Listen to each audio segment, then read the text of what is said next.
ఒక ప్రశాంతమైన అడవిలో దాను అనే ఒంటరి గాడిద ఉండేది. ఇతర జంతువులలా దానికి స్నేహితులు ఎవ్వరూ ఉండేవారు కాదు.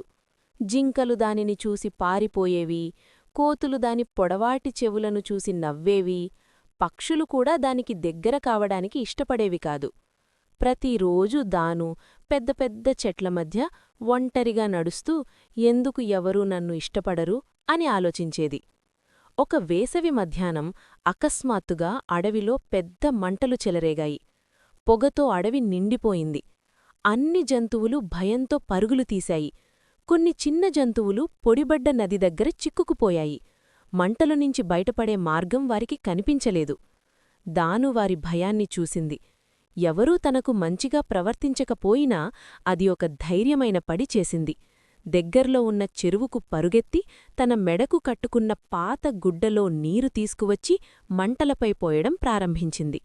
మళ్లీ మళ్లీ పరుగెత్తుతూ మంటలను తగ్గించింది. అలా చేస్తూ చివరికి చిన్న జంతువులకు బయటకు వచ్చే సురక్షిత మార్గం ఏర్పడింది.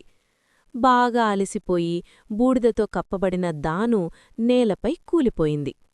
మంటలు ఆగిన తర్వాత జంతువులందరికీ నిజం అర్థమైంది. వారిని కాపాడింది అదే గాడిద అని తెలుసుకున్నారు. జింకలు, కోతులు, పక్షులు అందరూ దాని చుట్టూ చేరి కృతజ్ఞతతో చూశారు. ఆ రోజునుంచి దాను ఇక ఒంటరిగా ఉండలేదు. అడవిలో అందరికీ అది నిజమైన స్నేహితుడిగా మారింది. నీతి: నిజమైన మంచితనం గౌరవం కోసం ఎదురుచూడదు, అది గౌరవాన్ని సంపాదిస్తుంది.